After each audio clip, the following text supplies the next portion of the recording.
Hey, you want to get leaner, stronger, learn some cool calisthenics, bodyweight skills, but right now you may need to cut some extra weight first.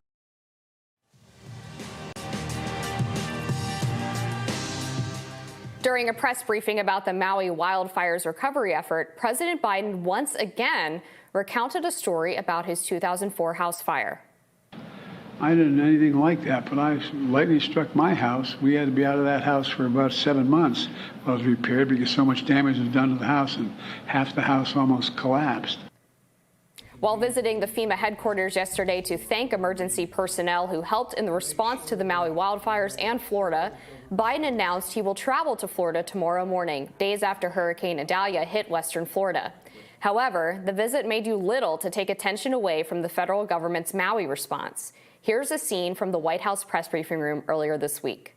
Given the cost of living in Hawaii, specifically in the Lahaina community, is anything being done right now? Are there considerations or efforts being made to try to raise that cap, that $700 figure for those who are there?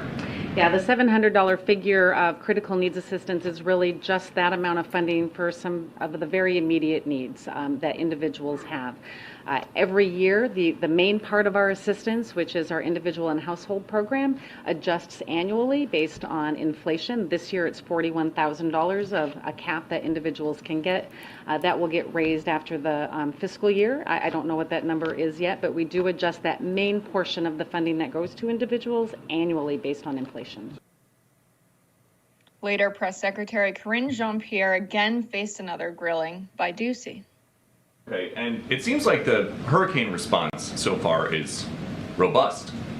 Did you guys realize that the initial Hawaii wildfire response was not that good? Or is it just easier for people to get help from the White House when the president is not on vacation? So the premise of your question and the way you pose your question, I disagree, just for the record.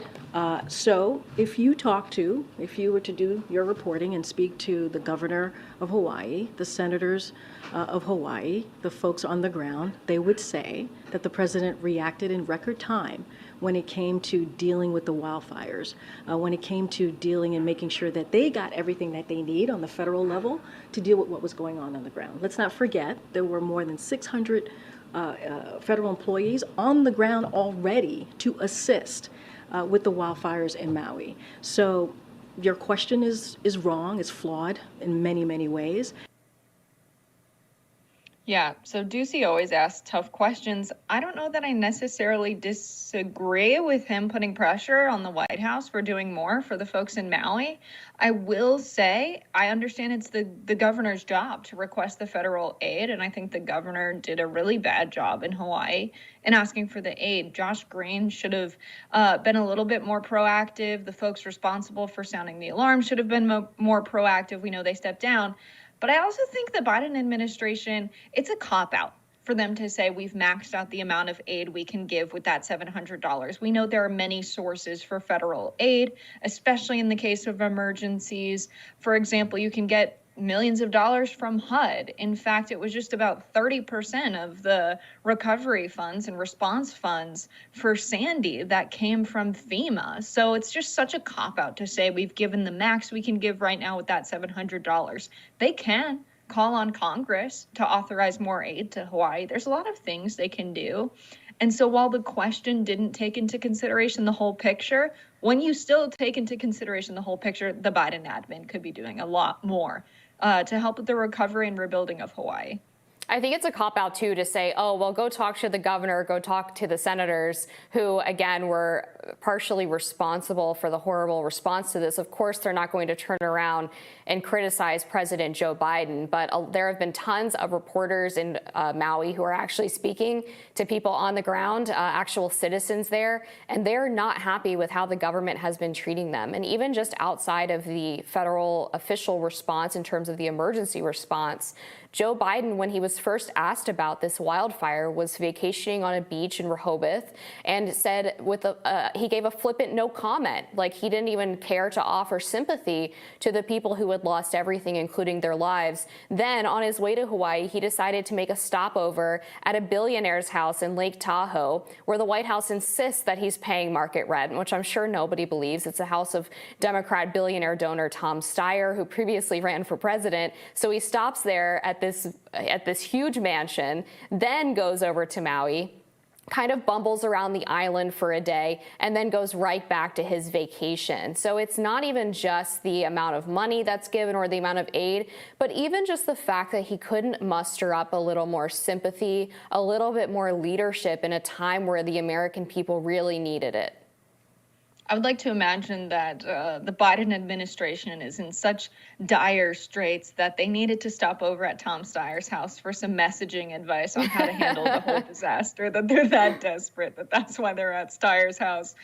We know how his political campaign went. And we also know how Hawaii's going. For Biden to bring up a small fire when asked about what went down in Hawaii, which we know was the culmination of many decades, if not centuries, of mismanagement of land and resources on the island. It's just ridiculous to say that that's some source of empathy for him or sympathy for him.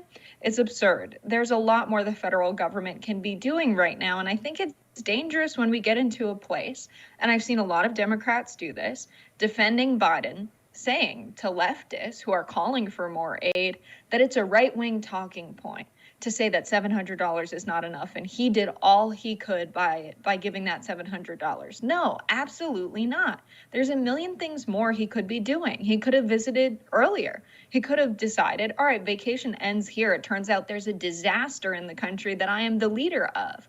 Like, we are giving him so much slack, Democrats especially. And when you think about the kind of country you want to live in, a lot of Democrats say they're very compassionate. They believe in, good disaster response, taking care of people, etc. And they would hold someone like George Bush accountable for disaster response failures, but not Joe Biden. I really think we need to have a higher standard for someone who's in the highest public office, who can much more easily access emergency funds than anyone else in the country, than Congress, than the governors and the folks there in Hawaii. He can mobilize resources a lot faster. And by saying, well, we need Congress to authorize that money, we absolutely don't. It's been done before in the past in other responses to hurricanes like Sandy. And so it's just an absolute just mismanagement of our political rhetoric to say, oh, we're making excuses for Joe Biden. He was justified in only authorizing that amount of money because technically it's all he can. He was on vacation. There is so much more he could do, and we should just have a higher standard for those serving in public office. Yeah, and on a more local level, in addition to the decades of land mismanagement that you mentioned, there is also just blatant incompetence within the Hawaii government and the emergency response. You had two completely unqualified individuals running the emergency response system, and then another individual who was in charge of getting water to these folks as the wildfires broke out. He apparently delayed doing so.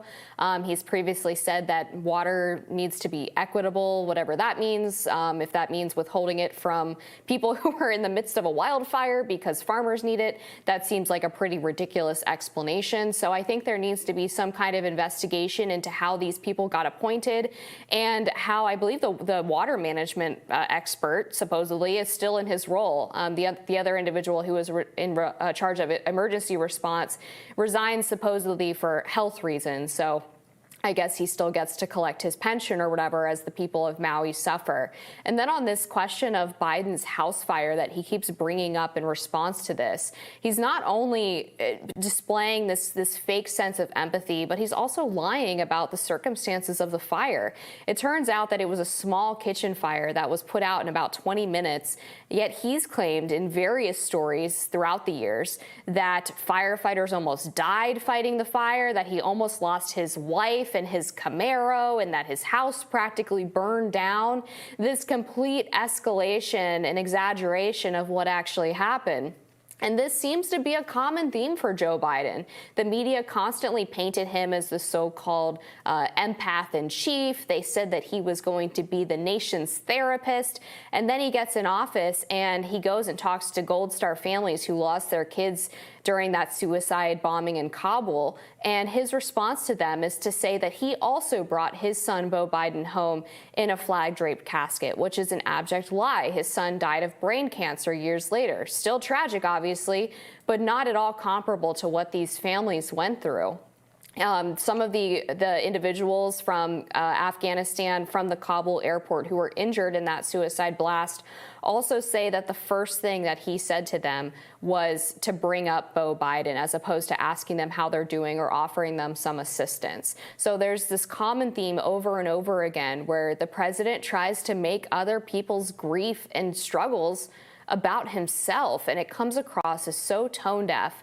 And I just feel when people are grieving, the last thing they want to hear is, I understand what you're going through, or I know what you're going through. And the fact that no one on Joe Biden's team has steered him away from that response yet is an abject failure on their part too. Yeah, I think it's a really good point. It's especially egregious in cases of grief, of Joe Biden trying to say, I have a story that is exactly the same as yours.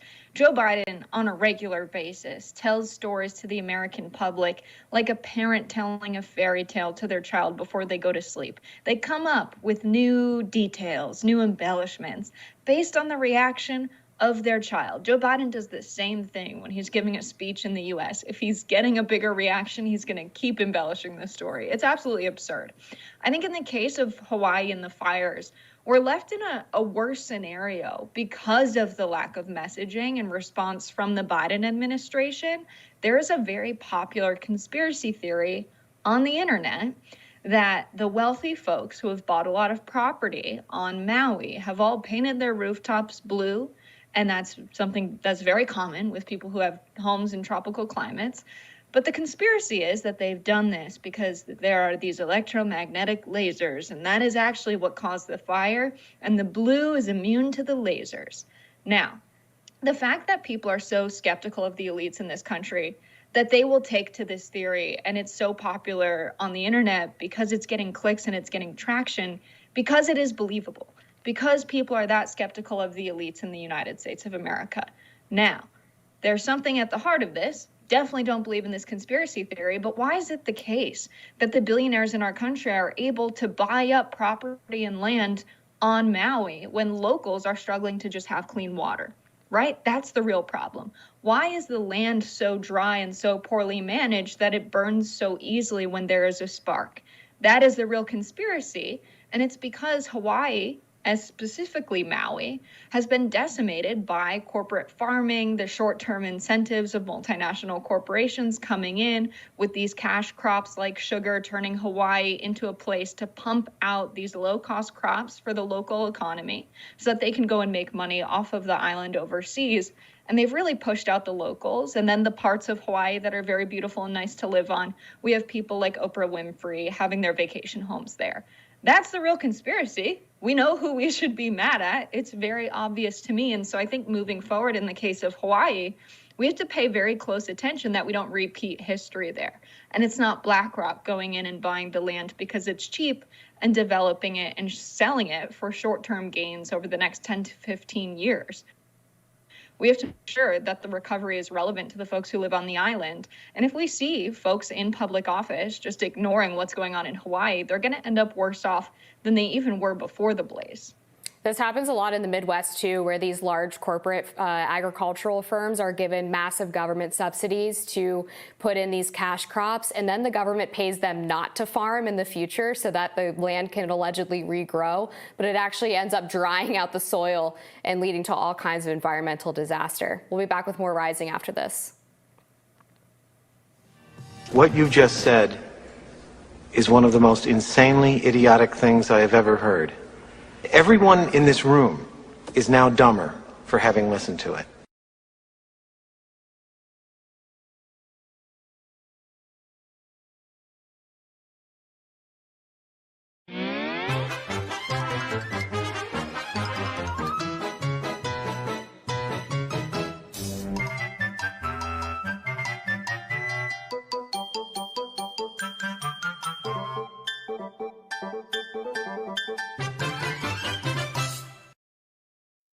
Economy. Household wealth reached a record high of $1.7 trillion in the second quarter due to rising property values and gains in financial assets, according to a Federal Reserve report.